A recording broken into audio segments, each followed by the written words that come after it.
Let me get that one out and do little stretches. Get ready. Lion face, lemon face. Lion face, lemon face. I wasn't actually doing the faces. I just was saying it for the mental image. Lion face, melon face. Honeydew face, cantaloupe face. Those are the same face.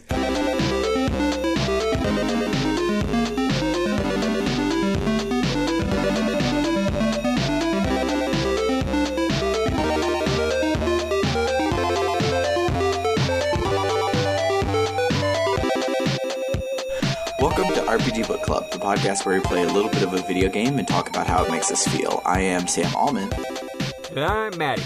And today, Eli is getting married, so we are bringing you a special bonus episode in which we talk about not one game over 5 episodes, but 3 games over 1 episode. Wow. Yeah, we surfed demos for RPGs on itch.io/free that were Mac compatible because Maddy lives in the Dark Ages, and we found a couple great ones. So we're going to talk about Lent, Melon Journey, and Escaped Chasm. But before we get into our collection of micro episodes, how was your week, Maddy? My week was pretty nice. I feel like a whole lot happened, but if you ask me like what happened, I'd be like, yeah, I feel it. You know what I mean? Yeah. It's one of those weeks. I did watch the entire season 3 of The Good Place. Spoiler alert, it rules. Yeah. It's the fucking best. It hit me right in the feels, but also it turns out that they looked right into my brain and looked at all the dumb shit that I care about that no one else cares about, and they made a show about it. Yeah.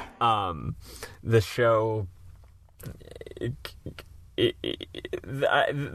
think the show's... I feel like the show's creators probably do not believe in God and in heaven, but their hypothetical ideas about God and heaven are very similar to my actual ideas about God and heaven, which is really cool. Yeah. Without I would not dare spoil literally anything about it. Oh, except that one thing that's great about it is not only does it have great writing and plot and themes and characters, but also this season's got some hella good fan service. Yeah. Like, which normally I don't even like fan service. Not even like just because like it usually means like grossness, but like as a whole concept, it's like no. Art is not about having a good time and being pleasurable. But this manages to, like, without it manages to perfectly fit into the plot some choice moments. Let's just put it that way. Yeah. Characters being shirtless, certain characters making out, you know how it goes. And it's like, yeah, this is definitely what I came here to see. This is great. That's not true. I came here to see exegesis about the morality of hell, but I'm also down for this. Yeah. Yeah, no, it's great. Other than that, I don't fucking know. Life, whatever. Yeah. It's great, and it unfortunately, its greatness revolves around its big twist that's in episode 7 of the first season. So like, so much has happened that like you want to talk about, but everybody knows I can't spoil episode 7 for people. Yeah, here's the thing about The Good Place. Here's the thing about The Good Place. That show radically reconfigures itself every 5 fucking seconds. Yeah. But most of the radical reconfigurations are not. They're a huge deal, but it's like, yeah, sure, we get it. They are developments, not twists. Or even if they are twists. I remember telling Bernard, because Bernard watched it too. I said, "Hey, Bernard, give me an estimate on how long you think the premise set up at the end of season 2 lasts in season 3 before they just completely do away with that premise and move on to something different." And he's like, 3 episodes max. Turns out it was exactly 3 episodes. Nice. But yeah, no, the huge twist in season 1 is so fundamental to the entire show that you literally cannot discuss anything after it. Or even before it, frankly. You just can't say anything about the show, period, at any point in time, unless someone's seen the entirety of season 1. Yeah. If you've seen season 1, like, I wouldn't mind minor spoilers, for season 3 or for season 2, but it's just like, it's really yeah, it's a good good show. I had no idea what it was about except the afterlife. And one night I was sick. I came home from work early and I sat in bed and I watched season 1. And I remember being up when Summer came to bed that night. She's like, "You were sick. You're supposed to go to bed." And I was like, "Yeah, but then this happened." And I couldn't stop. Anyway, what's up with you? For me, I have been dorking around in RPG Maker Fest for the 3DS, which most people are like, "Why would you do that one? That one doesn't let you do anything." And I'm like, "Yeah, it's like putting me in a box, and I only can do 3 things." Made a decision with the real cheaty hours. Yeah, so I just get to just make a game, and so I'm gonna do that and see what happens. And we'll see if it's any good. It probably won't be. Oh yeah, bitch.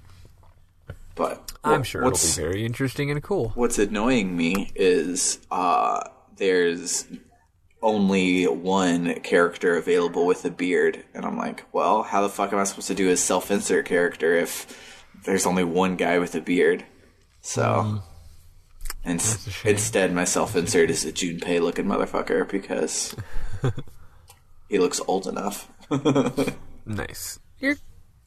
You're not physically a Junpei looking motherfucker, but you're a Junpei looking motherfucker in where it counts. Yeah. Which is in your heart. Not my relationship to women.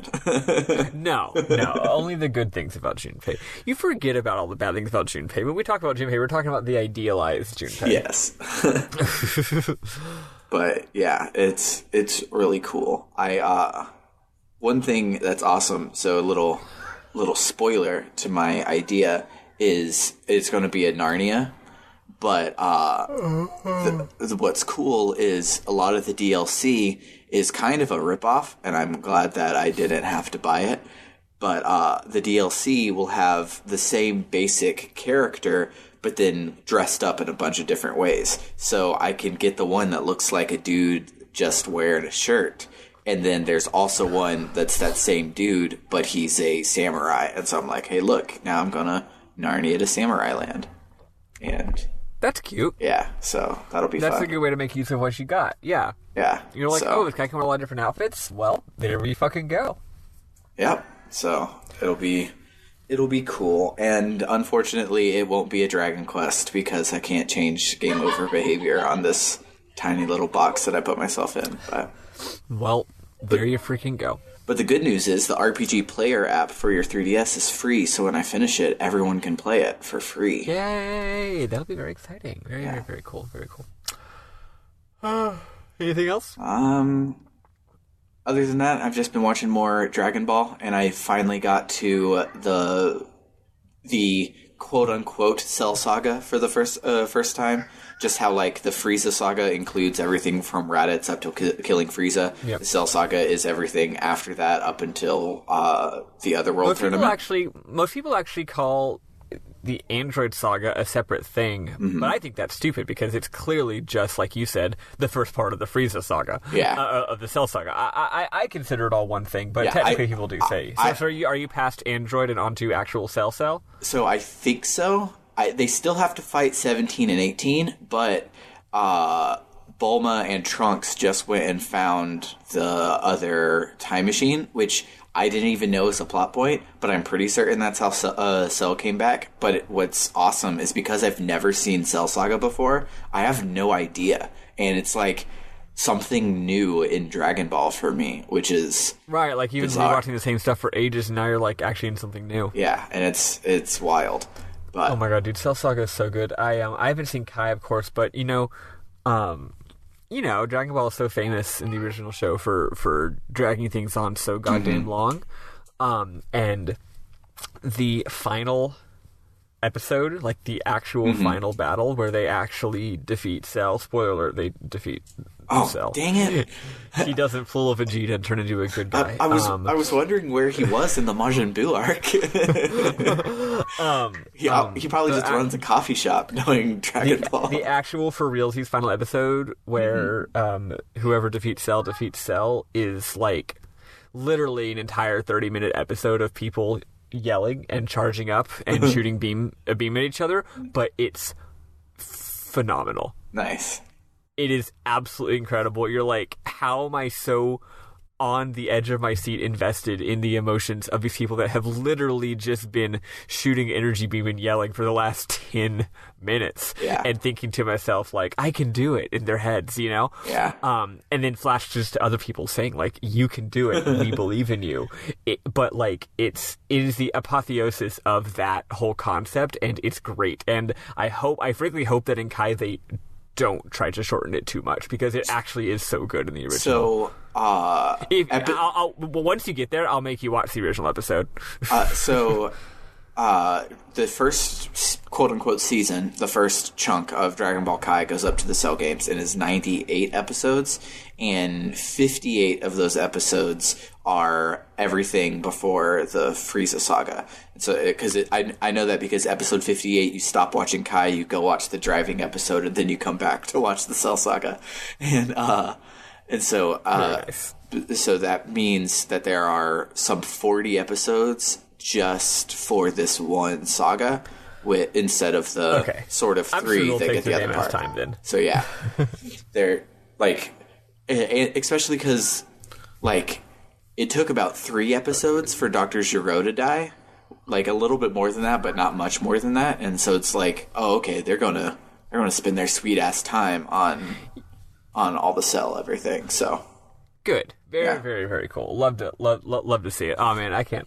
It's Cell Saga is so good. I can't wait to hear it. I can't wait to hear it. But also, while I was looking at this, I was like, man, this is the best thing I've ever done. I get to watch the 290 episodes of Dragon Ball Kai in about 100 episodes. So I wonder if there are any, like, I was just looking for like fan playlists so I could like go to Netflix, turn on Naruto, and all the fans would tell me like, oh, skip all of these episodes and it'll still make sense to cut down on everything for all the other big ones. But instead, the fans went one farther and they edited the 700 episodes of Naruto down into 71 feature films. So 71 times an hour and a half is way less than 700 times 30. So... Okay, but here's a different idea. You could just, like, not watch Naruto. Yeah, but I hear it's really, really good. And I read... Instead of watching 71 Naruto films, you could watch, like, 50 Zatoichi films. But I read the first, like, 23 Narutos back in high school, and I really liked them. So I just know that... Like, because, like, there's a website called...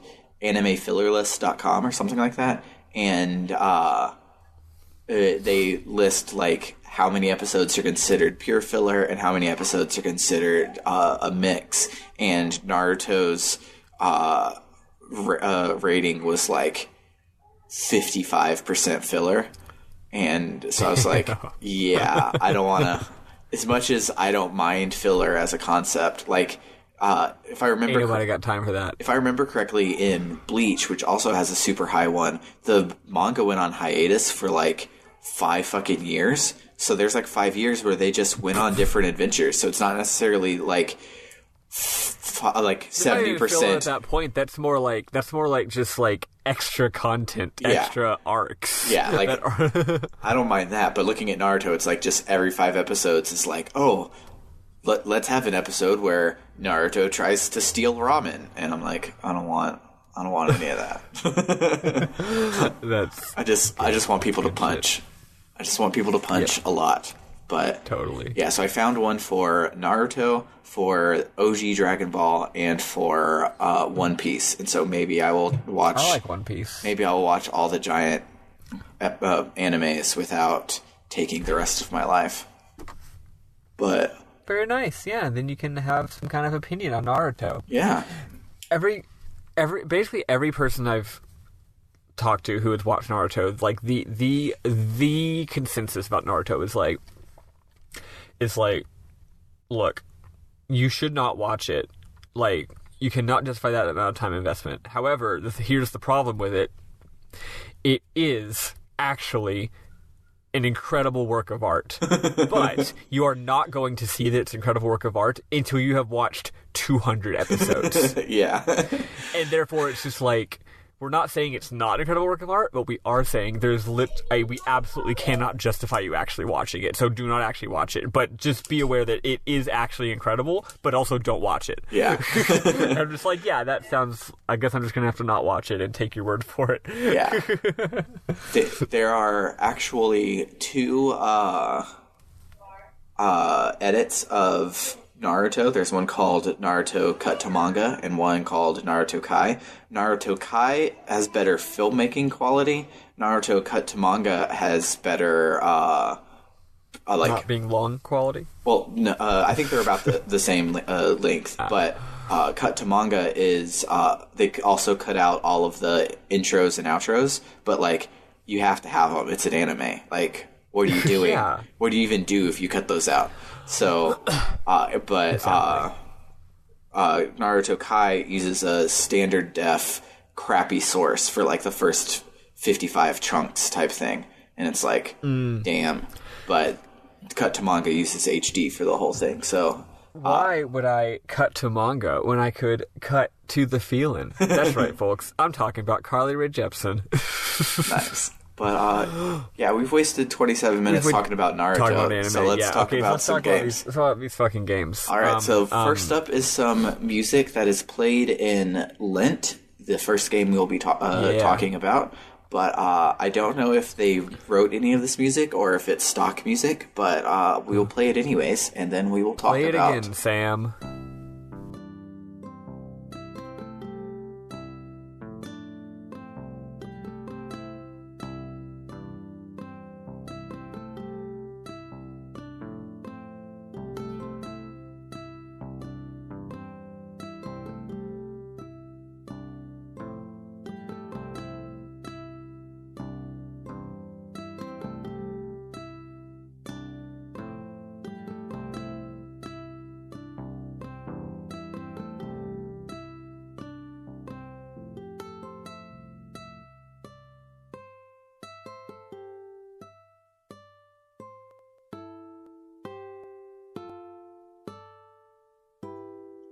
So now let's talk about Lent.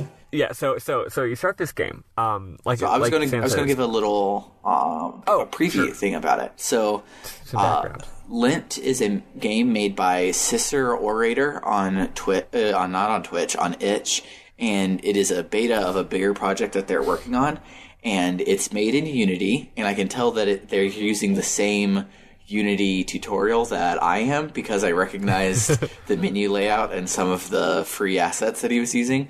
But it also has the same bug where if you don't play in 16:9, the text boxes explode. I know that bug personally because I rendered my game at 3:2 instead of the 16:9 I was. Hell yeah. I was editing at, and so I put it up on Itch for the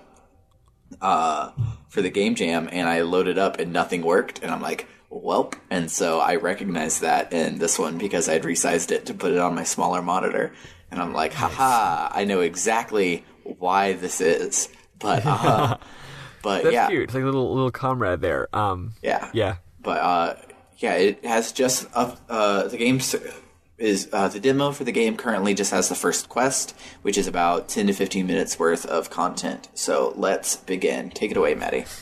Yeah. So does it have any intro music on the title screen? I don't remember. I think it doesn't. I think it has like some like whooshes sort of thing. So you hit go. Or new game rather is what you actually hit, and you arrive with no fanfare in a very cool looking room. It's like purple and yellow, and the ground's like tile. It's clearly some kind of like palace, you know. There's these really really giant like 4 game tiles size floor tiles. Like I mean tile in the architectural sense, not the video game sense. And there's these like pedestals and these weird purple walls that seem to have like, I guess now that I'm looking at the screenshot, they have like eyeballs on them, but they don't come off like, they don't look like eyeballs when you're playing. It's not like creepy. It actually is kind of nice. and it's like big and open and sparse, and that's what you do when you want to give the impression that this is a big, intimidating, imposing, important kind of place. So anyway, you're there, and the music is cool. This whole game's got cool music. So you walk north, and there's a bunch of pedestals, and first there's a little thing that says, basically it's a tutorial telling you that you need to hit the arrow keys to move around and then click the mouse or hit E to inspect. But the wording is very interesting. It says something like, it calls you the player, or you the player character, a remotely controlled instance. And it's like, a remotely controlled instance in entropy, in all caps, needs to move around. You can do this using, this can be achieved using the arrow keys or whatever. And then you talk to the other pedestal, and it's like, curiosity is a symptom of life and entropy. You can do curiosity by hitting the E button, which is, clicking on shit. So right off the bat, it's pretty interesting. Also, Sam, what would you say that this player character looks like? He is a little pumpkin head man with headphones. He's wearing like a cloak and pumpkin head and headphones, and he has Philippe from Aquid's like face. Yeah. I love him. He's a cute little boy. They don't say that he's a boy, but he is in my head a boy, even though I named him Maddy after. Oh wait, no, you don't get to name. You don't get to name. So yeah. Yeah. So anyway, you go up more north. And you see all these pedestals, and the pedestals give you some lore. I'm just going to read the lore straight up because it's very interesting and not that long. Yeah. The first one says, "Once there was nothing," and you can probably tell the way by the way I'm reading which of these words are going to be in all caps. Yeah. Once there was nothing, then there was everything. With everything came entropy. Entropy led to life, which then led to then led to death. Next pedestal.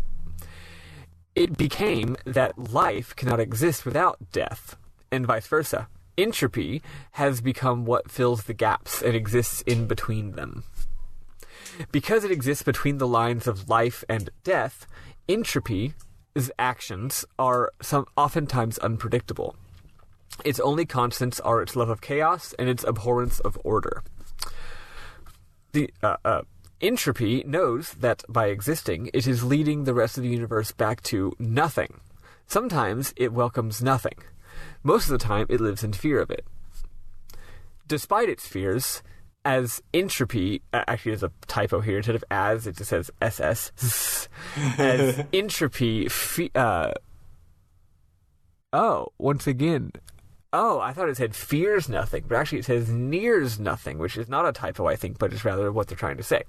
As entropy nears nothing, it becomes more powerful. With its power comes a burning need to alleviate boredom. Entropy does this in any way it can. Recently, entropy has taken to antagonizing its counterparts, life and death. It's only a matter of time before entropy goes too far. ...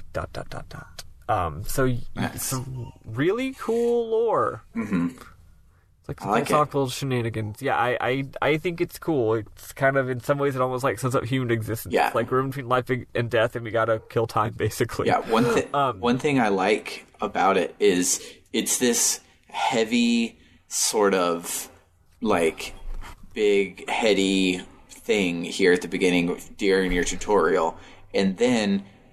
spoilers in a second, when you go to the real world, everyone's like chill and just hanging out, and it's just like filled with ennui, and it's just like this cool like contrast thing, and it makes me interested to see if they finish this thing. Yeah, totally. Yeah.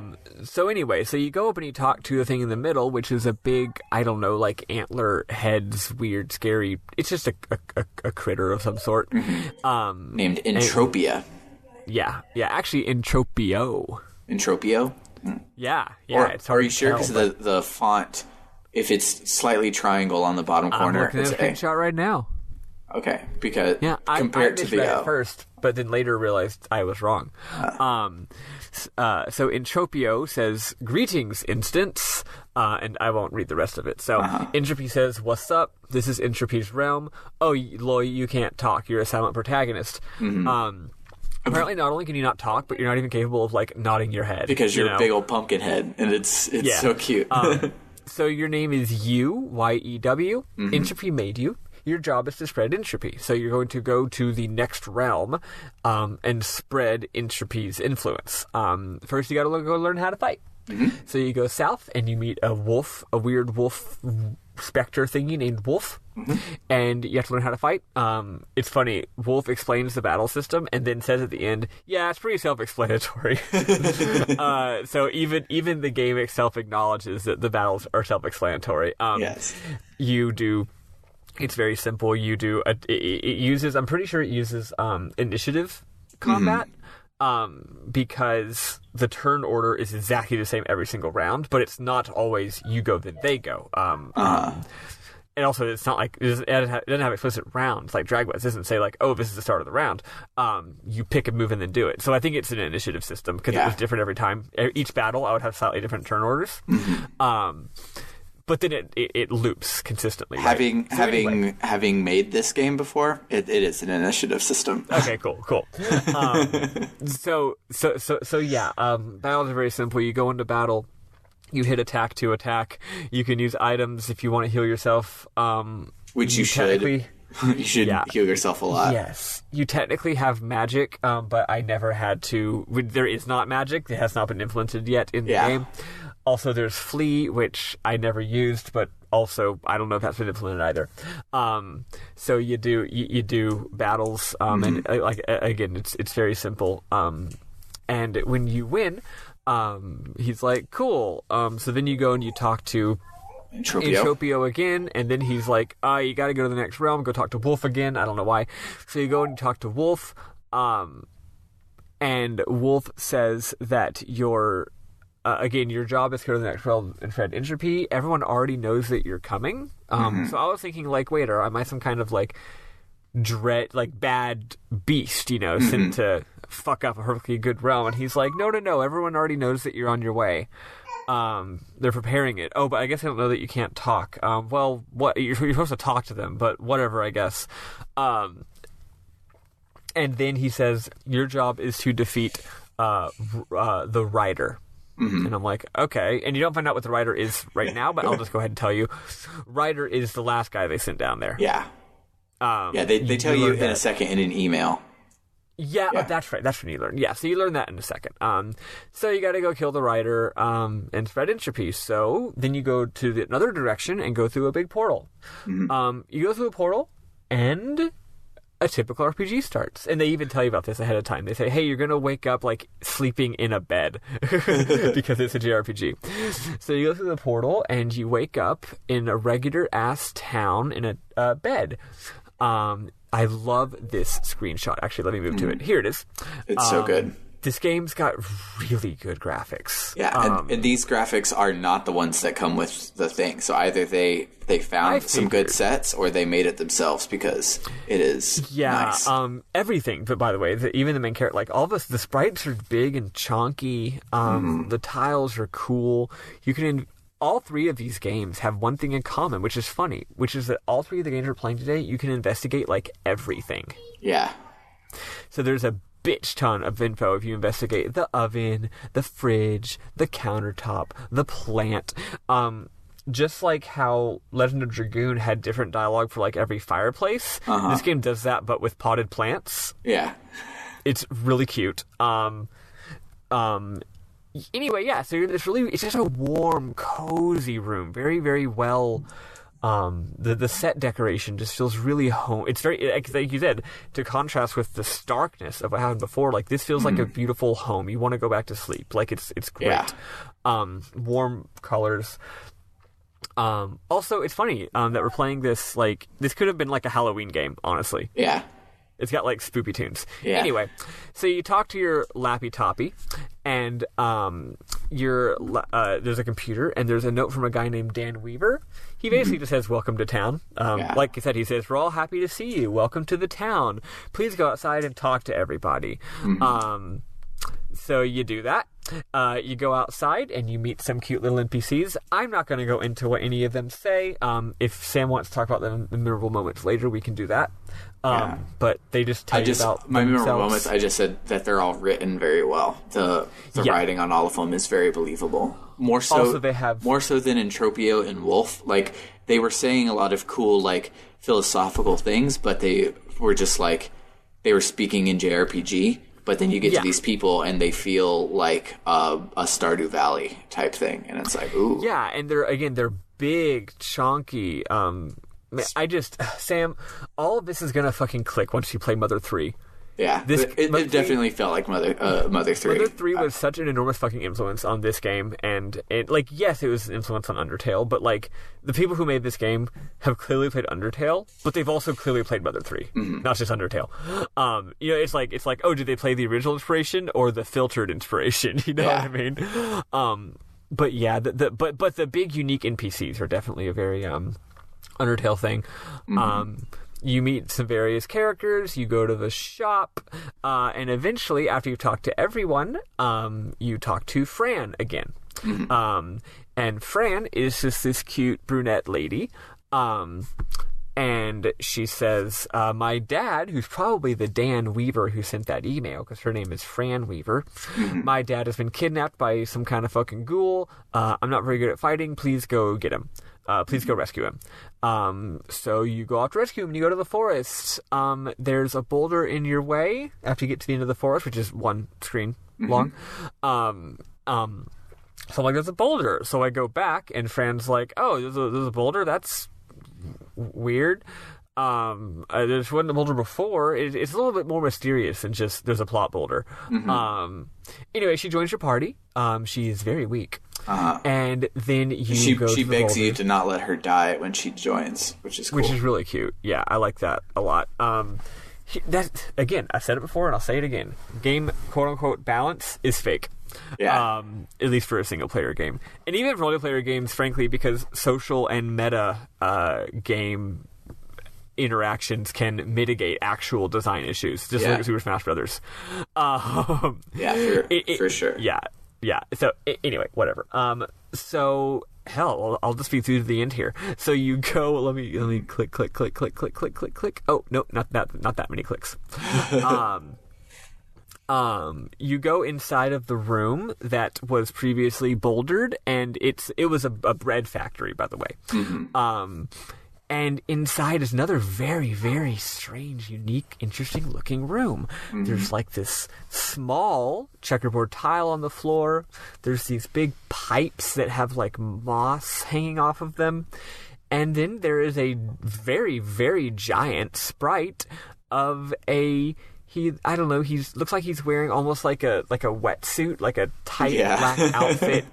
And he's got a tight black outfit, and his head is a giant piece of bread, and on top of that is fire. He's got a flame of fire on his head, like the goddamn Holy Ghost, and he's standing, like, floating, like surfing on top of a giant floating piece of bread.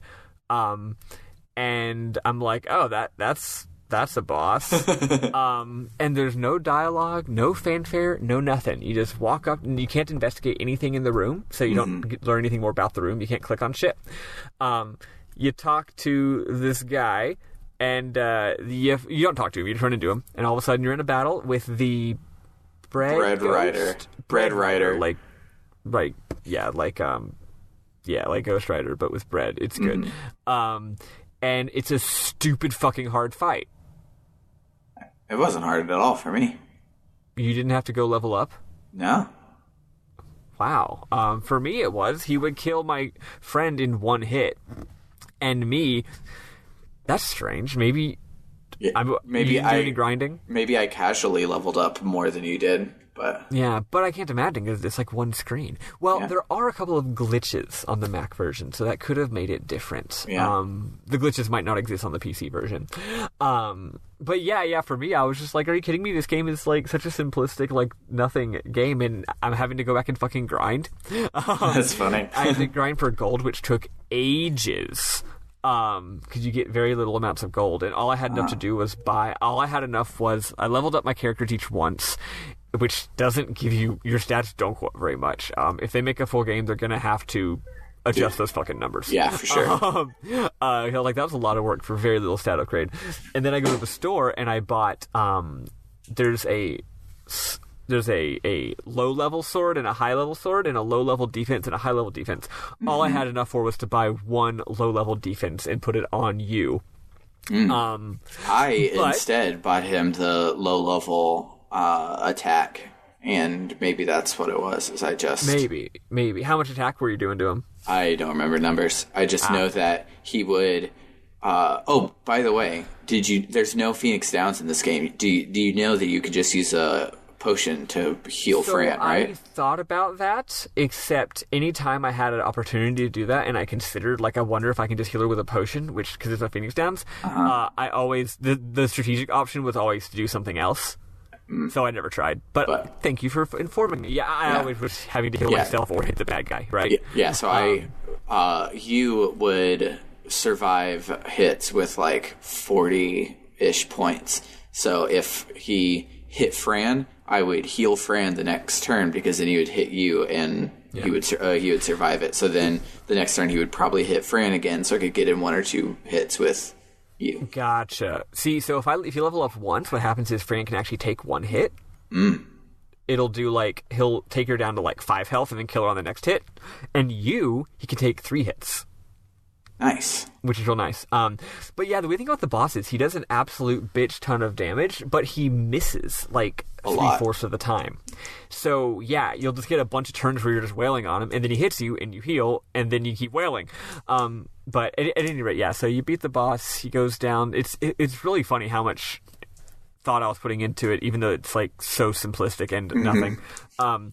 He dies again. There's no dialogue or anything. You go back to the map screen, the field map, and he's not there anymore. And they haven't implemented whatever comes next. Yep, and that's you just walk where around, the demo and that's is. the end of the game. If you go back into the bread factory, he respawns, so you can keep fighting him if you want to. That's good, because I didn't save at the end, because I was like, if they implement whatever happens next, I will have like missed the trigger.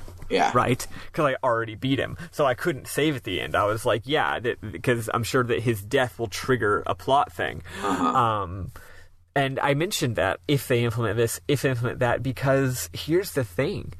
Even though this game is like basically nothing, I fucking liked it. Yeah. I liked it a lot. I'm really invested. The premise was mysterious. The graphics are big. I paid $5 for this just because I felt like being nice. Because it was on itch.io where you can pay what you want, and I like to support people, and my paycheck was bigger than expected, so I was like, here, I have $5 fucking hell. 9 days ago, CicerOrator posted an update, and he says that updates to the game will be released on the 1st of every month until he iron out the kinks with the prototype version. There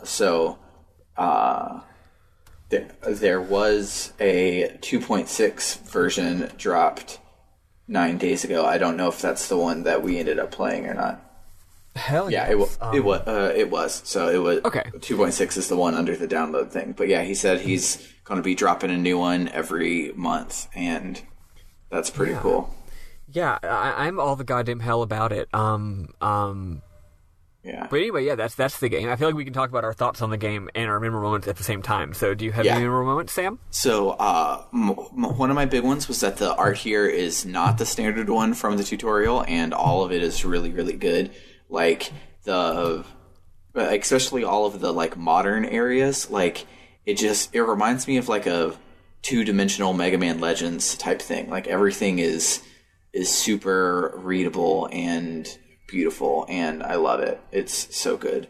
My other one I had was just that the human characters were written really well. Like you meet one guy and it's Mr. Daniels, and you talk to him and he's like, yeah, go and talk to my boy. So you go and talk to him, and he's like, hi, my name is Jack. Yeah, that's right. My name is Jack Daniels. My dad has a problem. And I'm just like, oh, okay. And I really liked it. It's some good shit. But yeah, that's basically all that I had. I really enjoyed it because I didn't take down a lot of memorable moments because I just was going through it, and it was actually really cool to watch it in this super basic state, because you got to like see all the wheels turning, both in the like how he made it and also what he was thinking about. Because, like, he obviously really likes the world, and so the town is hella filled with shit. The Entropio place is filled with shit. The battle system, you just have an attack that doesn't even have an animation, and that's it. And so it's like, he definitely is loving his world a lot, which is always great to see. Hey, CicerOrator, in case you ever listen to this, not to, like, you're doing a great fucking job, and not to be like, oh, you should listen to me or some random ass person, but if you haven't played Space Funeral, you totally should. Yeah. And that's simply because Space Funeral does such a good job of, like, I clearly don't give a shit about the battle system. That's not the important part of this game. And yet it is still, like, a valuable part of the game. Yeah. You know what I mean? Like it's hard to toe that line. Like, it's hard to not put a ton of work into a battle system because it's not the point of the game, but yet still have one, because there is value to having one. It changes the vibe of the game as opposed to just being a game where you walk around and talk to people. Yeah. Anyway, it's cool as shit. Do you have any other memorable moments? No, those are the only ones I have. Mine are, in general, I like the spooky vibe. I like how it's got this whole autumnal Halloween vibe to it. Your main character's got a pumpkin head. The town has all these, it's clearly fall time. All the trees are different colors. And also one funny thing is when I go back to the town, all the houses look the same. Oh, you can't go into any of the houses, which is so nice. I didn't have to waste time exploring. I was like, thank God, because if I could, of course I would have to. Yeah. Because that's how exploring works.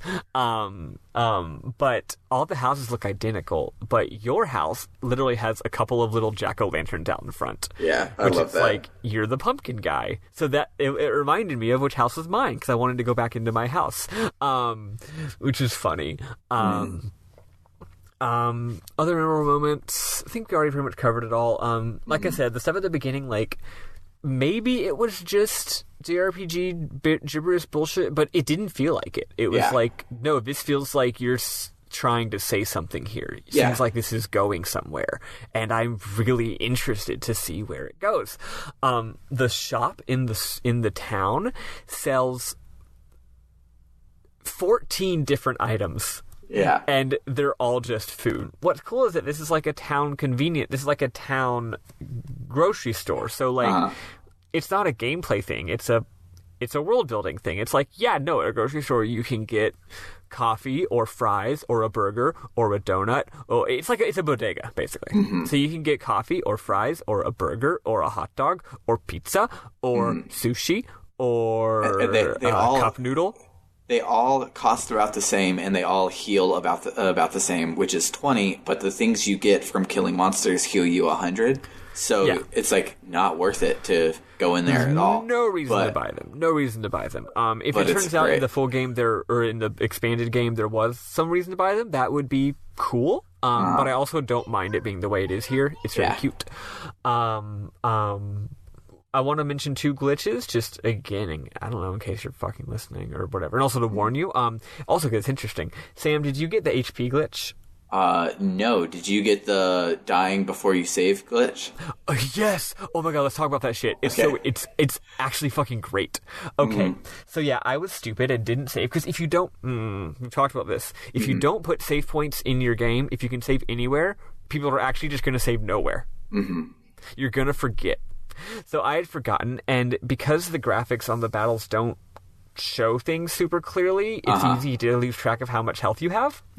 Long story short, I died after like 4 battles just because I was fucking stupid and didn't heal. Because it doesn't do like red or a dingy sound when you're low on health. I'm just like boop boop boop boop boop. Oops, I died. I hadn't saved. But what it says is, it's like, do you want to return to house screen or load game?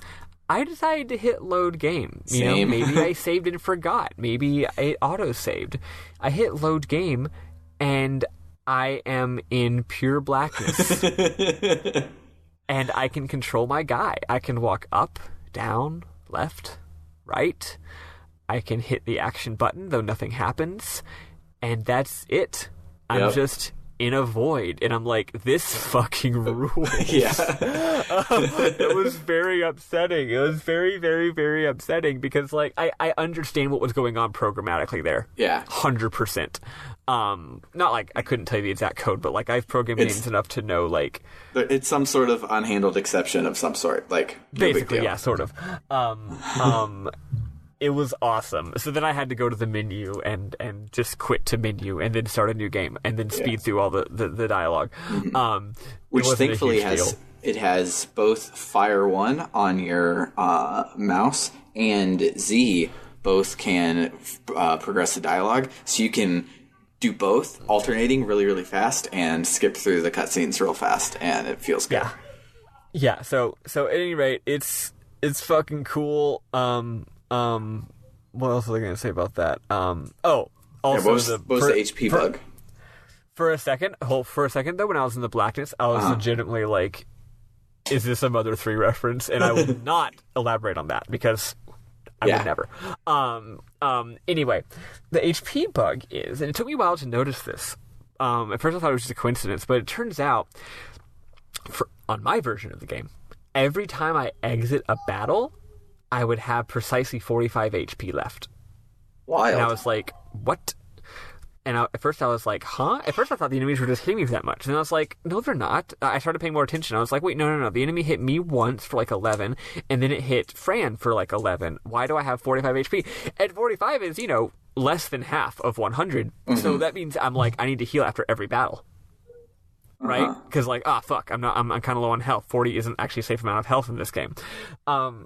Here's what it was. 45 is precisely how much MP I have. Oh my god. And the same thing was happening with Fran.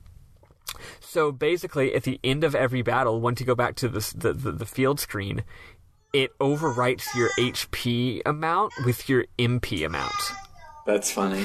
And at first I thought maybe it was a visual glitch. So, like, I go to the status screen, but nope, same thing, 45 HP. And then I said, okay, I'm not going to heal it. So I go into a new battle, 45 HP. So it was not a display glitch. The value actually got overwritten. So what I'm guessing is that they must have some kind of code. Oh, I guess you would know this, but me not knowing it, I'm guessing probably that just a typo where they typed in... so they have to have so does there have to be some kind of code to transition between the battle screen back to the field screen? Like you have to like kind of reload the field? I don't remember, but it's probably something similar to that. If that's the case, it's like, oh, you have to reload the field. Okay, field.hp equals or field character HP equals battle.mp. Whoops. Yeah. That's basically how it probably happened. But yeah. So anyway, in case you're listening, buddy, fix that one. Yeah. Just because I don't know. I probably saw it and just didn't notice that it was exactly 45 each time. It's just quite subtle enough. I mean, it took me half an hour to notice it. So, but yeah, that's it for me. Fucking great game. I am legitimately very, very interested to play the rest of it. So good job, guy or girl, person. Yeah. And also, like, not to throw either of us under the bus, but both of us kind of know our way around Unity and like RPG shit. So if you are listening to this and you want some pointers, just hit us up because we love this shit. Yeah, absolutely.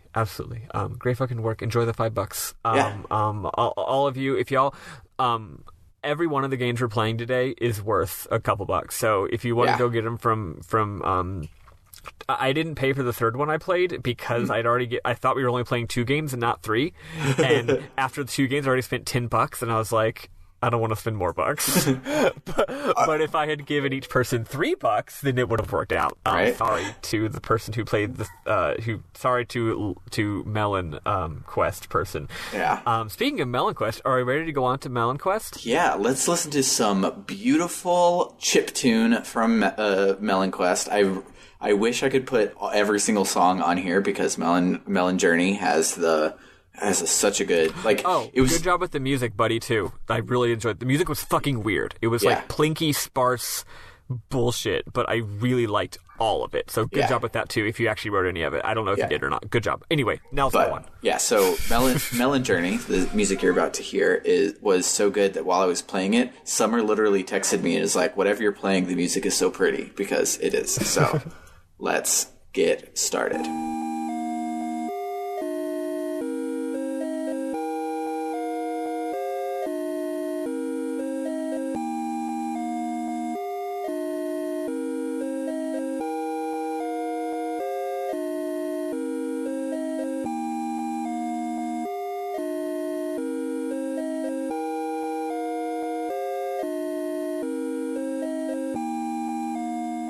All right, so Melon Journey. Let me pull up its itch page so I can elaborate more on it. It is a game by Froach Club, and it was made in RPG Maker 2003, and they call it the cult classic RPG Maker game that launched their careers, made in a week back in 2012. So apparently, Froach Club is a big deal. Let me go to their view all. Yeah, I don't know who they are or what their career is, but unless that's just my god, they're making a Melon Journey 2, and it's claymation. Hello, can you hear me? Yes. Did you hear me? Okay. Yeah, you just cut out for a second. Yeah. Make Melon Journey 2. I saw that. That's tight. And so they have a whole bunch of stuff, and it all looks great on their itch. But Melon Journey is full of inside jokes to them and their friends, which is great because it just made the world feel lived in and weird. And I didn't mind that I didn't get any of the inside jokes, but I got all of the weird vibes, and that's good enough. Yeah, normally I don't like, inside jokes or references, but I didn't realize that that's what was happening. Yeah. I thought it was just being weird and earthboundy. Yeah. But anyway, So this game's cool as hell. You start the Melon Journey, and the first thing you get to do is you get to pick what's your favorite, cantaloupe or honeydew melon, and obviously honeydew melon. I picked the boy. I don't remember what his name was. That one's cantaloupe. Cantaloupe. Okay. I picked honeydew melon because I was being honest. That is my actual way better than cantaloupe. Honeydew melon is like Italian fingers. Mwah. Yeah, but also it means you're picking the girl. So there you go. Hell yeah. So you're and you're Maddy. So you start playing. The whole game has this not actually realistic Game Boy, but like Game Boy vibe aesthetic, where everything's sort of green, like a light pea green. It's beautiful. It's really close to Game Boy. I think there's 5 colors in it, and the Game Boy only could do 4. But like, that's way better than a lot of fake Game Boy things that I've seen. The screen is much bigger though. It's default RPG Maker size. Yeah, and one of this game's best attributes is that the world is very open and sparse, and there's lots of trees. Everything is small. The trees are small, the houses are small, so you can see a lot of game area at once. It reminds me a lot of not Earthbound, which is a lot of people's touch point for these sort of games, but Mother 1, actually. Okay. If you were to look up Mother 1 screenshots, you'd be like, oh yeah, I see it.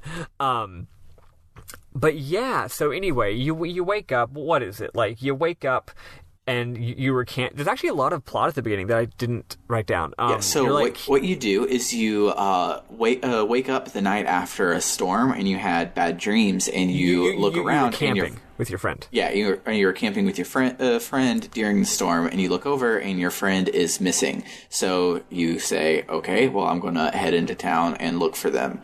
And so in my notes, I basically just put what follows is a huge convoluted trading sequence, and it's almost primarily memorable moments. So like the actual plot is you do a trading sequence, and then you end up finding your friend, and then you dance, and that's it. And basically the rest of it is chock full of greatness. Yep. I will actually take you through it though, because don't get me wrong, there's a lot of memorable things to do. And it's non-linear. So whatever Maddy's about to say, it's not the way that I did it. Like there's 5 different starting points to the trading quest. It's really cool. It's very interesting. So first you talk to this dude who's got a 6-pack of soda, and he wants ice to cool it down. It just so happened the next person I talked to was the ice guy.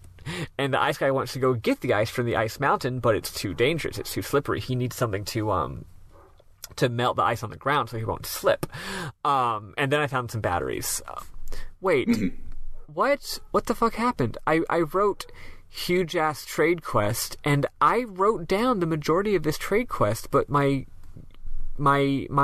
Apple Notes app seems to have literally forgotten half of what I wrote. Damn.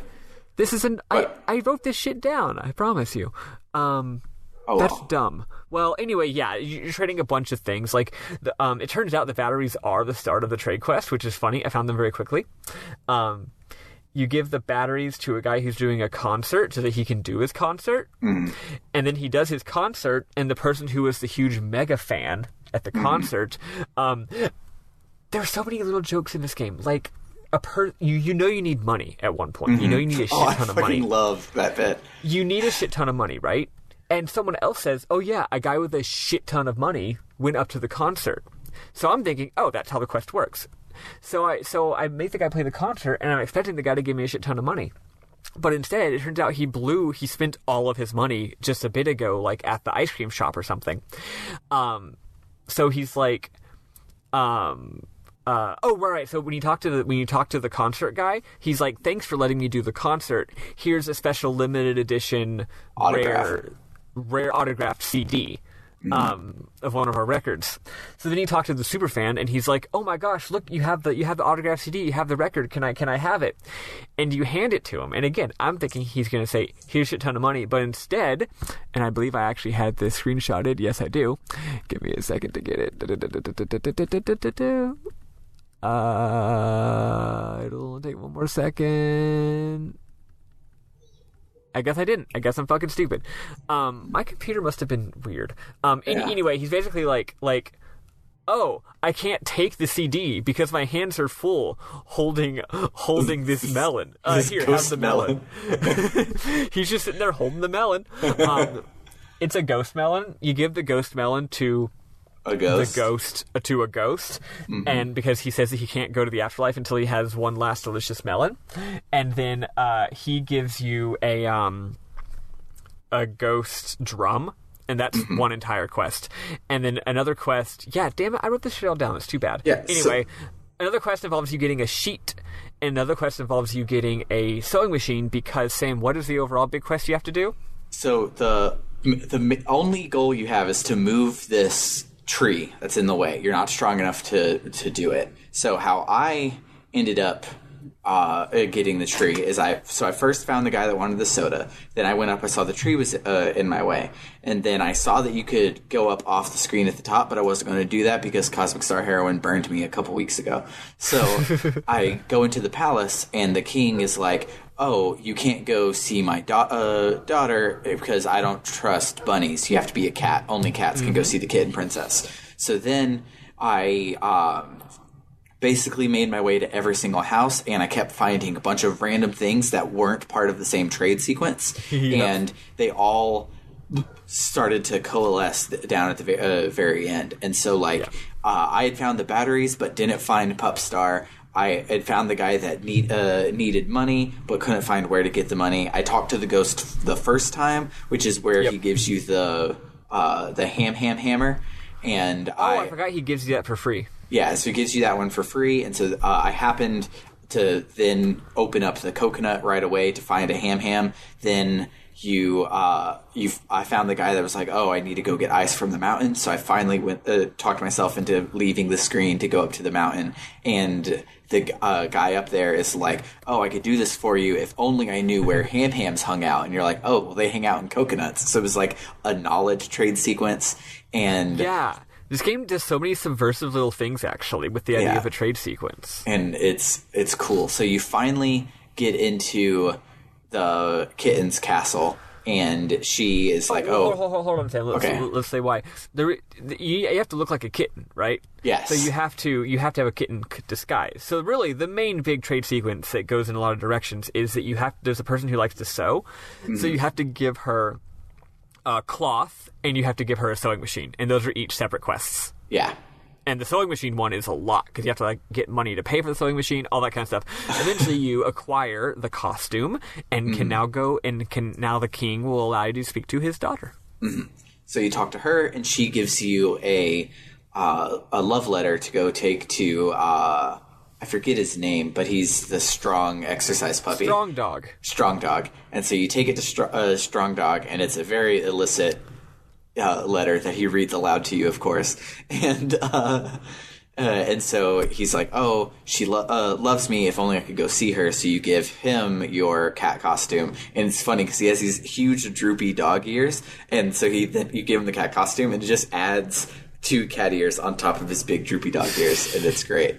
So then he's like, hey, and here's a dog whistle. Whistle it whenever you need me to move something, and I'll come move it for you. So you go to the tree. A dog whistle? What is this, Fox News? So you go to the tree, and you use the whistle, and then you dance with your friend in the trees. And that's the end of the game. That's the end of the game? Yeah. It's just fucking nice. It's a really good-ass time. You go around, you talk to people, you have a good time. The graphics are good, the dialogue is cute, and the music is real good. Yeah, and there are a lot of memorable moments, and I'll start with my absolute favorite one. So you go down to the beach, and there's a dog swimming in the ocean. And so if you go down to the pier, you can yell over to him, and he's like, oh, were you trying to talk to me? Do you have a question for me? And then you can answer him. A, why are you in the ocean? Or B, tell me about your first kiss. Yeah, it's good.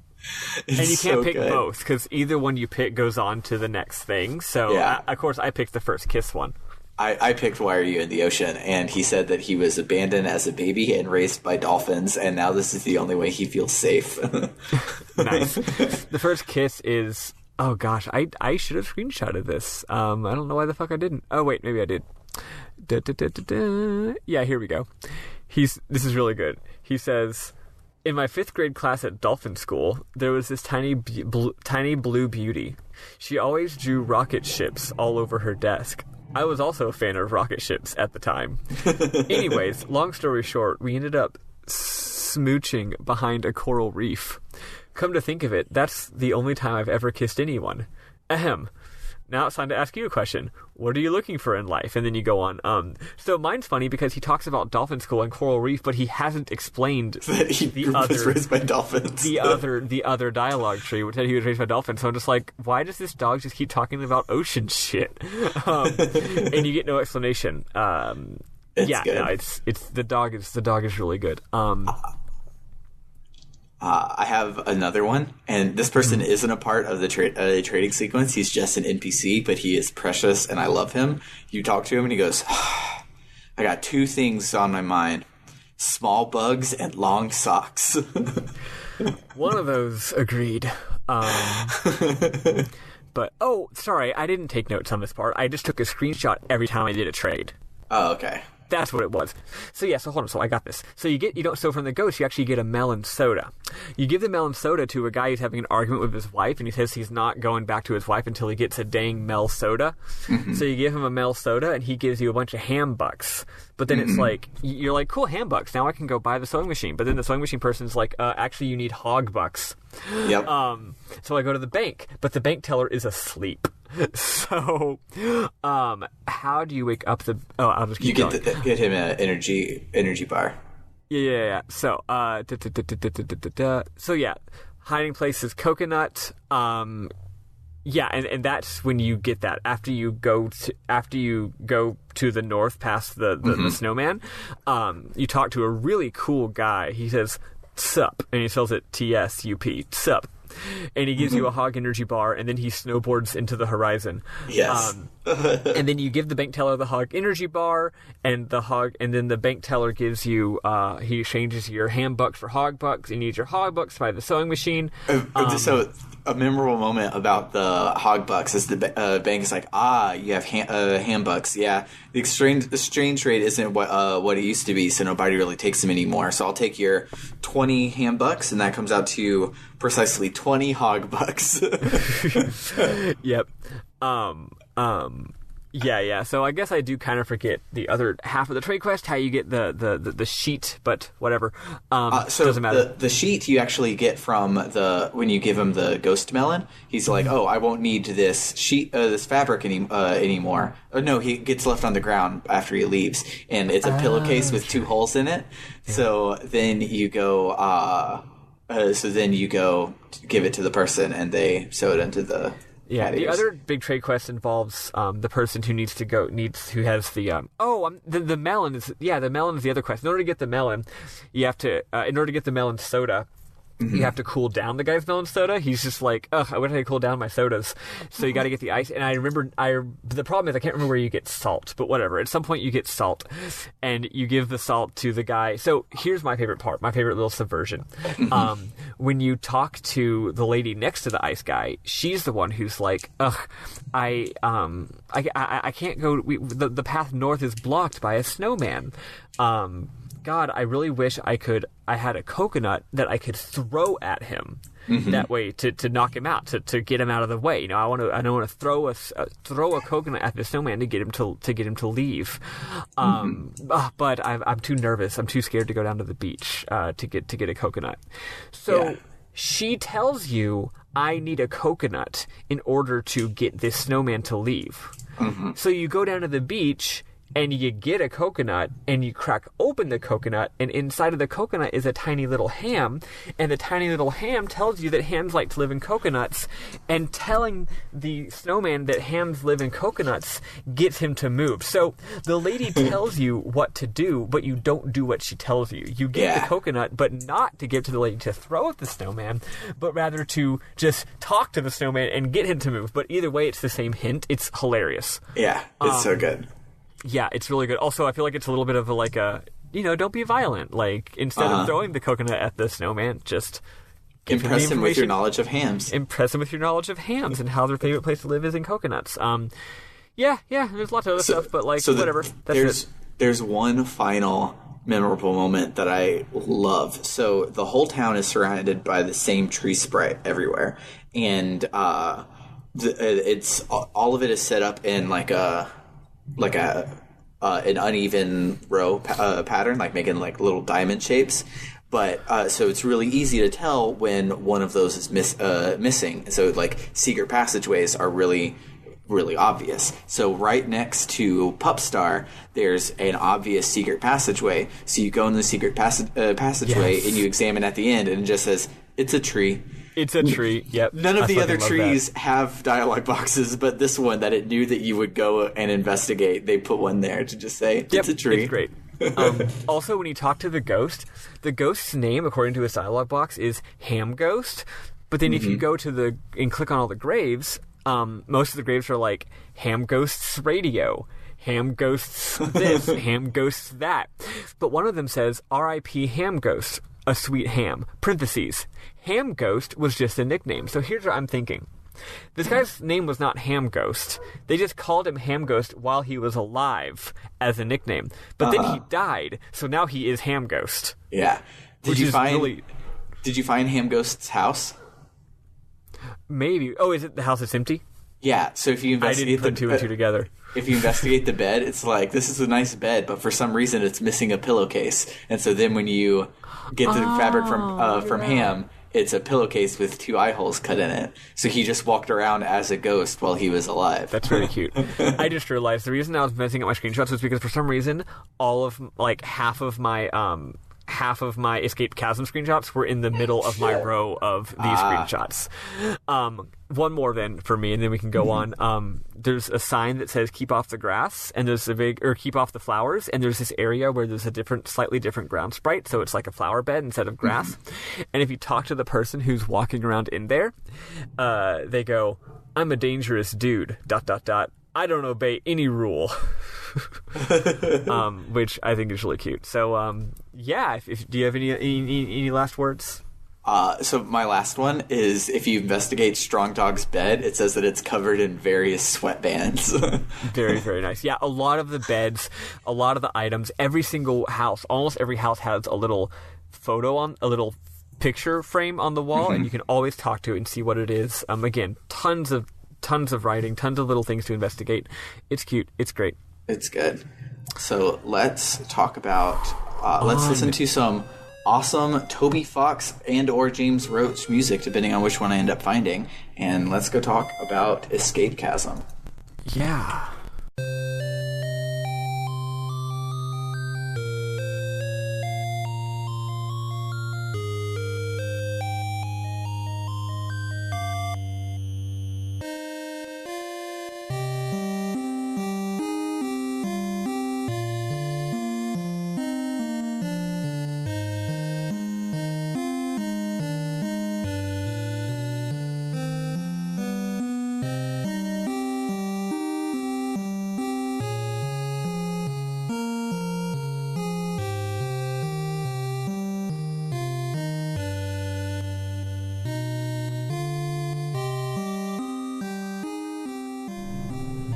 So yeah, Chasm. I didn't realize this, but so I've been following it for a while because it popped up on my Twitter, because Itch does a random preview every now and then, and it'll be like, oh hey, here's a free RPG Maker game that just came out called Escape Chasm, and the screenshot was a lovely shade of blue, and I'm like, that's cool.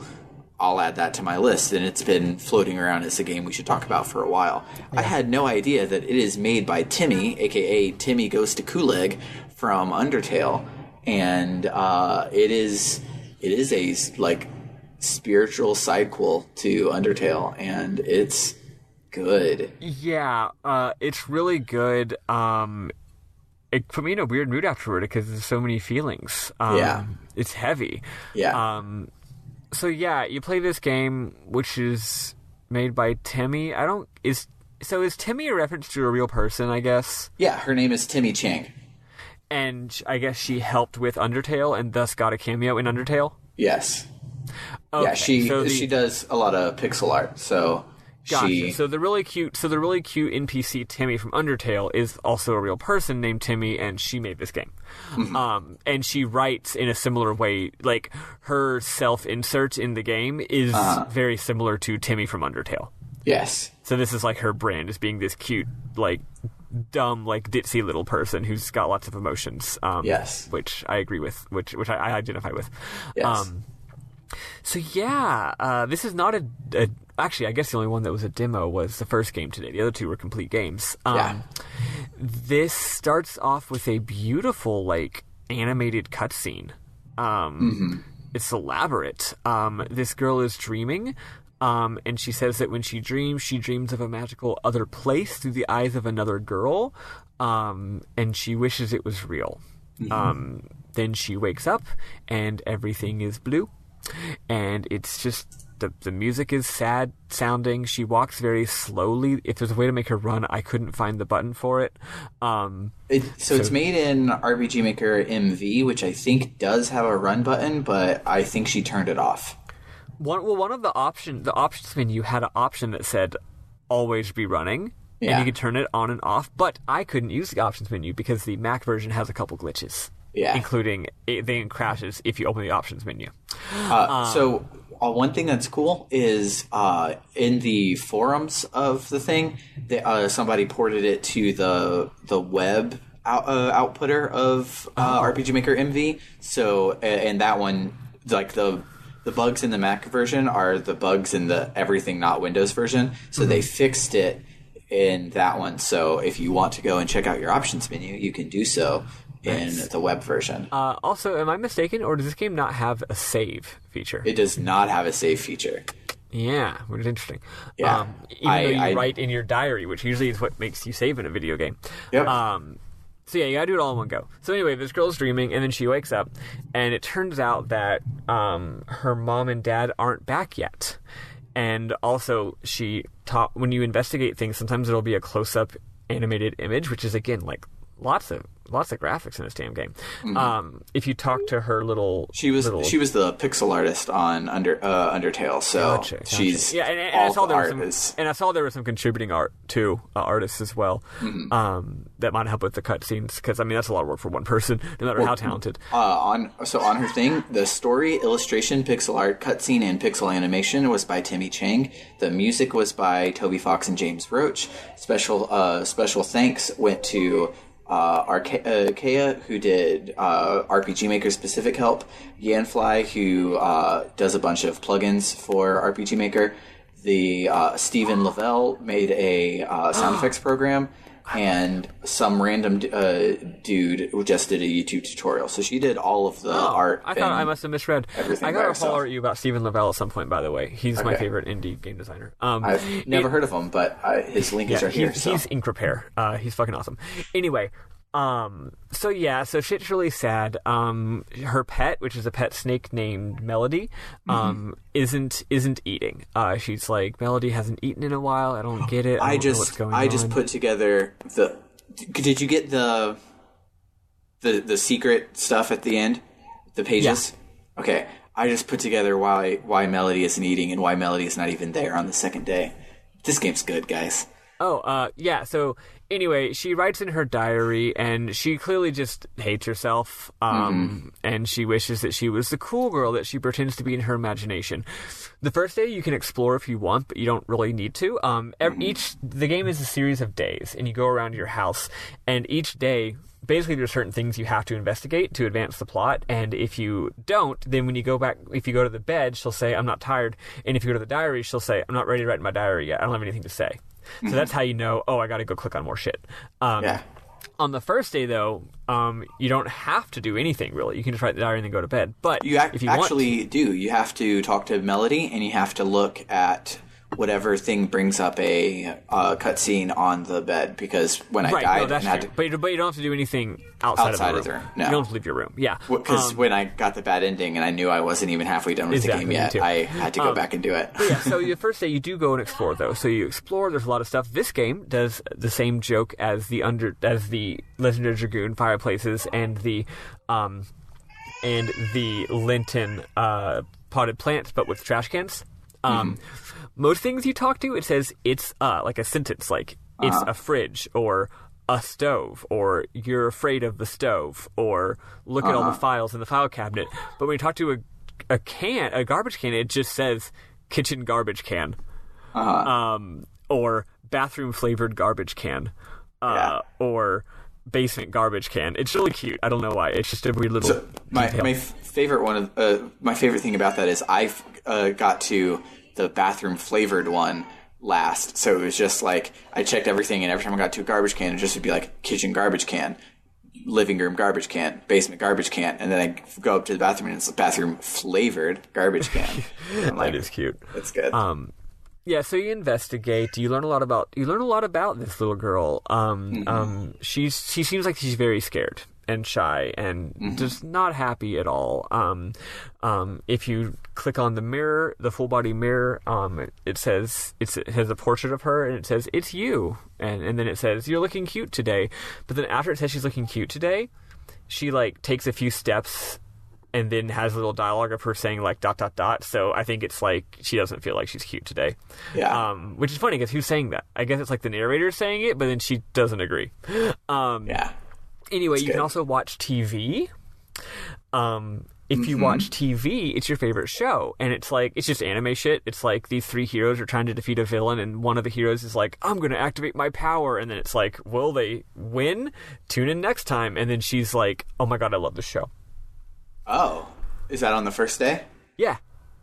Oh, because I didn't explore the first day. So the first time I looked at the TV, it was just the eye. Yeah. So the important thing about exploring the first day is you don't have to. But as you'll see, the second day things have changed, and that's very dramatic, right? That's really cool. So anyway, so important things. Yeah, the TV, you actually watch your favorite cartoon show, and it's actually like an animated cutscene. And also the radio is playing, or not playing, it's not doing anything, but it's like, oh yeah, your dad's always playing old-timey music on this radio. And then also there's a recliner chair in the living room. Anyway, eventually you go to bed, and you have another dream. This is actually a flashback, not a mystical dream. She seems to have moved to a new place, I guess, and her parents aren't there, and there's other kids that are like maybe making fun of her or don't wanting to be her friend. So she loses herself in drawings, and she's mostly drawing pictures of this creature, which I think is like her like persona kind of thing, right? She wishes she could be this creature in this magical realm.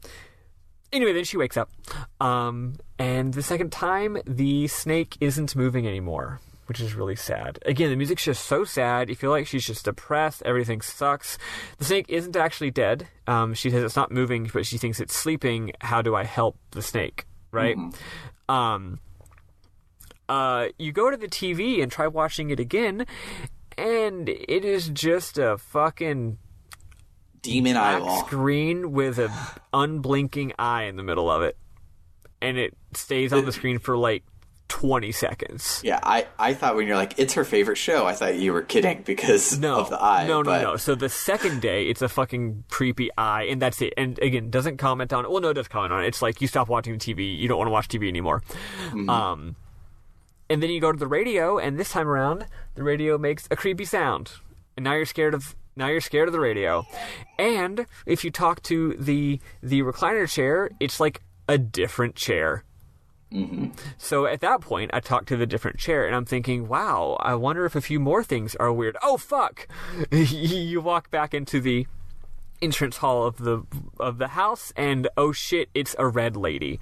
Actually, it's a red dude, it turns out. A red, handsome demon dude. In the credits, there's a Q&A, and it's like, did it have to be a red demon dude? And Temmie goes, yeah. And she blushes.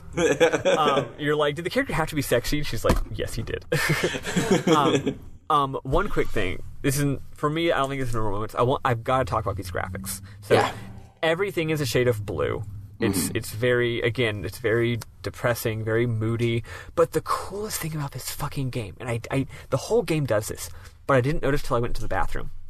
If you go to the bathroom, if you look at a screenshot of the bathroom, it's a very small room. You know how, so most RPGs, when you're indoors, oftentimes you'll be in a small room, and then like outside of that room it's just blackness. And you'll even see that in like Final Fantasy VII. Like you're on the train, right? And you've got this pre-rendered train interior that's like a cross-section interior, and then just blackness outside of it, because that's it. There's nothing, right? If there's not 3D graphics, you can't be inside of something. You just see inside of it.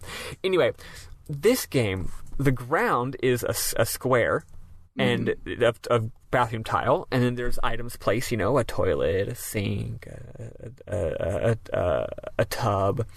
But what I realized in the bathroom is that the wall and the blank background are the same. So there's no difference. So like what you're really seeing is just the floor, and then all the other fixtures, the window, the shower head, and the toilet paper roll are, realistically, they are on the wall of this room, but they're just on the blueness. Yeah, the entryway does it the same way, which is really cool. Yeah, the whole game does it. I just didn't notice until I was in this room. And like, so just there's no difference between, it's like the wall just goes indefinitely, or it's hard to explain. You just have to look up screenshots. It looks great.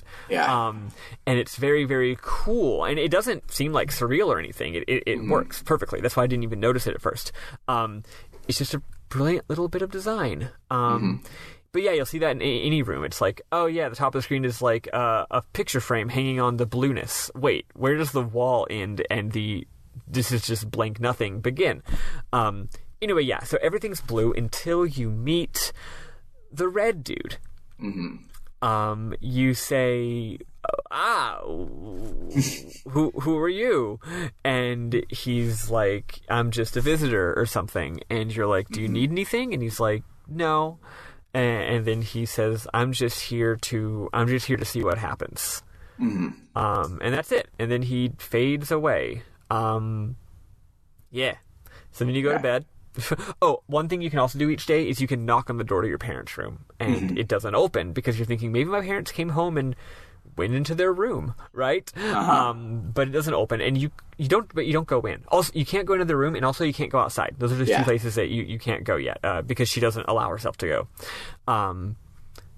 Anyway, the next stream is there's a flying seraphim thingy shows up and says, please help her, and then please help me. It's hard to see which character's talking. But then, like, scary claws come out of the seraphim. And at first I was thinking, is the seraphim the red dude? But actually it's not. It turns out later. You'll find out. It's a different character.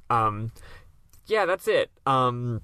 So the third day, not much has changed this time around. There might be like one thing that changes. Oh, the recliner has gone back to the original kind of chair. But she's scared to watch the TV. She's scared to listen to the radio. All the other dialogue, I think, is the same. The snake is the same. So the only thing...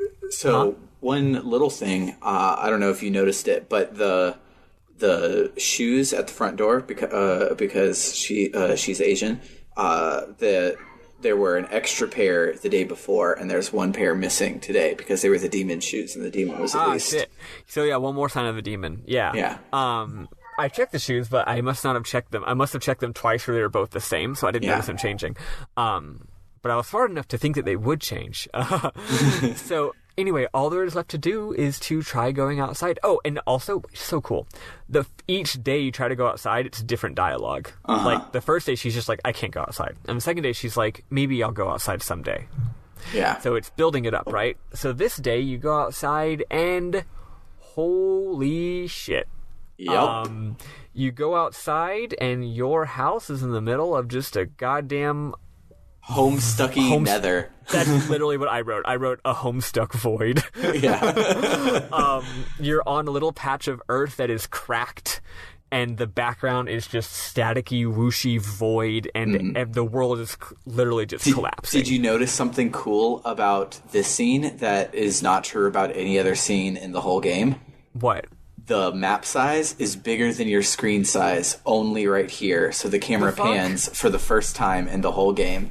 That's so cool because you're not in an interior, you're in an exterior. Yeah, and so they only use it for a dramatic camera pan to show you more of the Homestuck everywhere around you.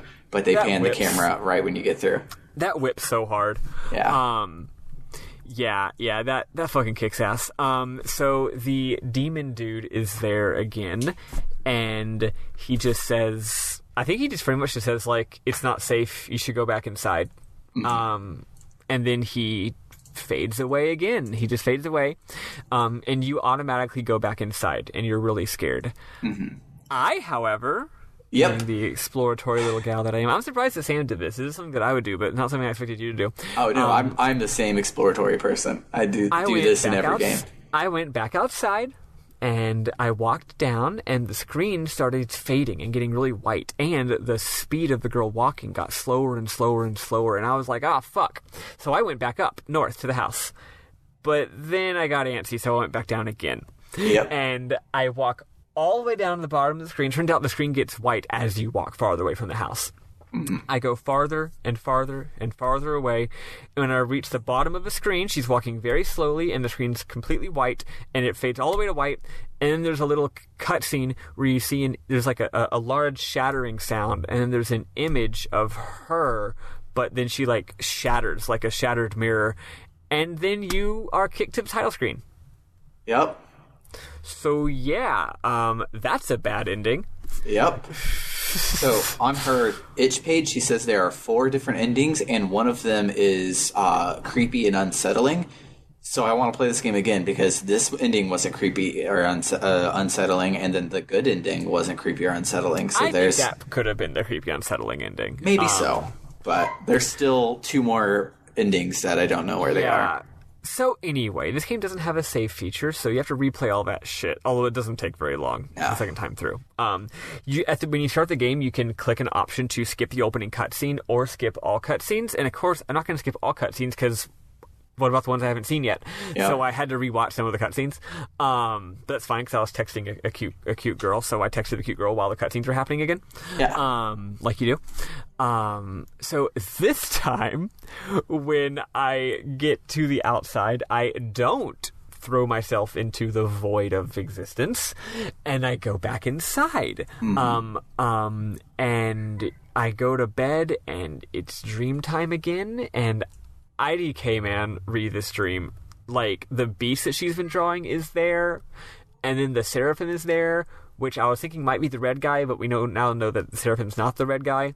And then the beast turns into the Seraphim, and then Temmie, or not really Temmie, but the main character has, like, big, enormous bunny ears, but the bunny ears look like they might have, like, the creepy eyes on them.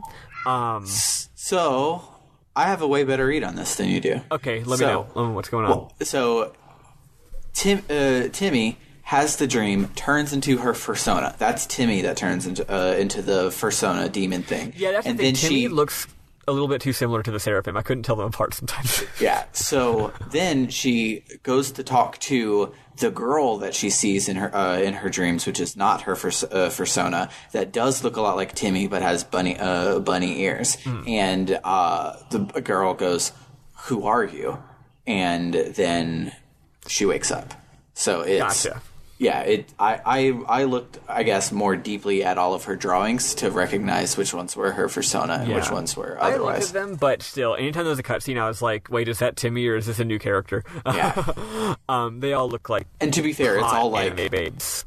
To be fair, it's all like abstracty and stuff too. So anyway, you wake up, and so you wake up for the final day, and now just everything is fucked up, broken universe void. Literally, and they do it in a cool way. All they did was the default blue that's everywhere. They just find and replaced that blue and replaced it with Homestuck Void. So like the tops of boxes were that blue. They're now Homestucky. The walls were that blue. Like parts of the rug were that blue. Like everything that was just that blue color, the darkest of the blue colors, is now void instead. Yeah. And now everything cool. there's like shards of dimension floating around everywhere. The floors are cracked and broken. Everything's broken. All the item descriptions are different and fucked up. If you talk to the mirror, did you talk to the mirror? Yeah, and it shows you cracked and it scares you. Just like you saw in the bad ending. Which is really cool. It's the same sort of shattered in a mirror, but this time it actually is a mirror.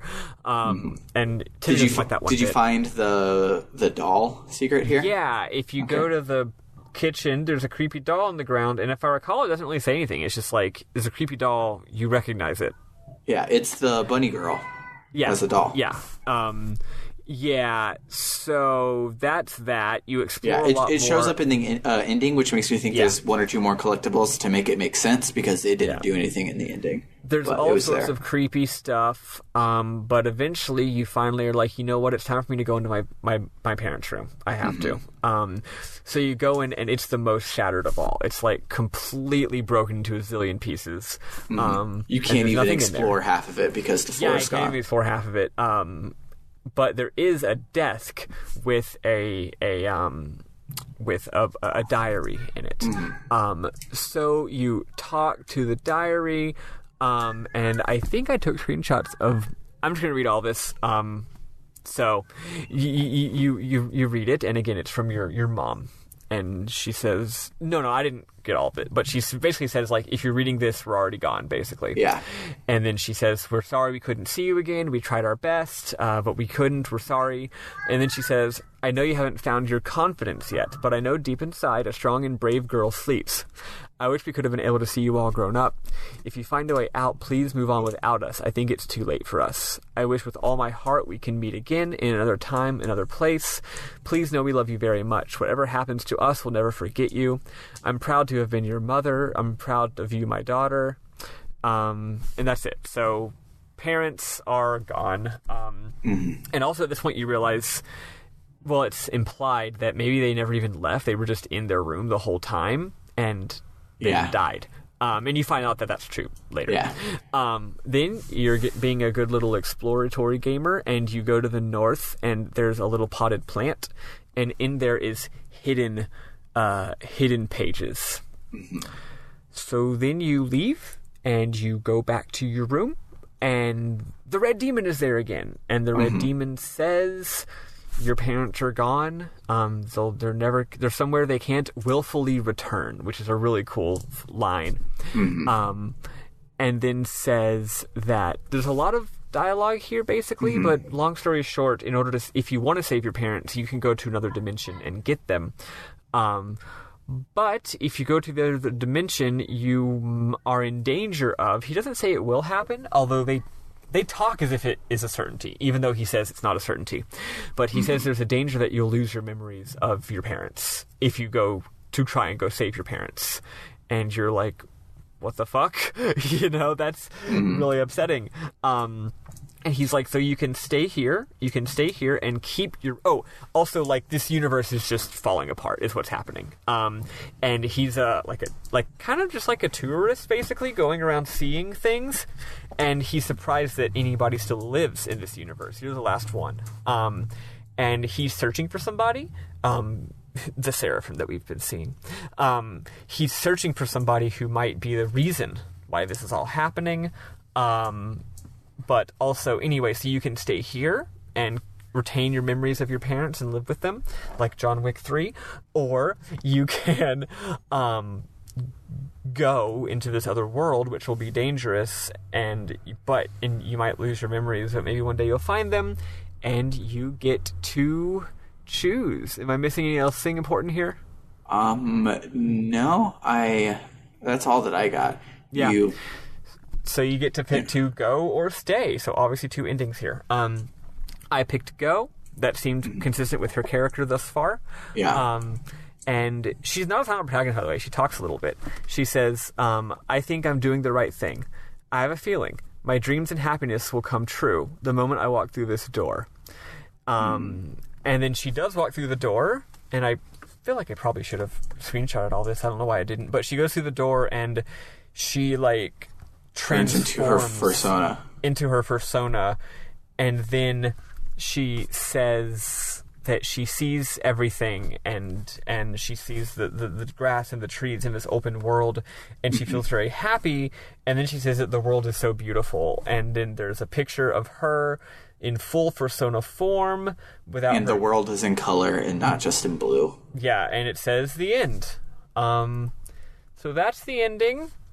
Except after you hit the button, you then go to sort of a developer room where you get to hang out with Temmie. Yay, Temmie. Who is adorable, and we love her, and she says a lot of cute things. One thing is she says, please hire me, I need work. Yeah. Which is really funny. And you're a cat now. Yeah. And one of the things you ask is, why am I a cat? And she goes... weren't you always? Yeah. If you talk to her, she can actually explain the plot. Oh, so there's really dopey, goofy, dumbass Temmie music playing now. But the funny thing is, there's still some serious plot stuff that happens here. Yeah. If you talk to her, she kind of explains the ending of the game. She says that she the reason she transformed was because of the corruption from her world caused her to transform. But she thinks she likes being this way. It really is a new start. It's funny, like, she wrote this super ambiguous ending and then immediately decides, fine, I'll tell you. Right. Basically, it's because this is a prologue to her actual RPG that she's making.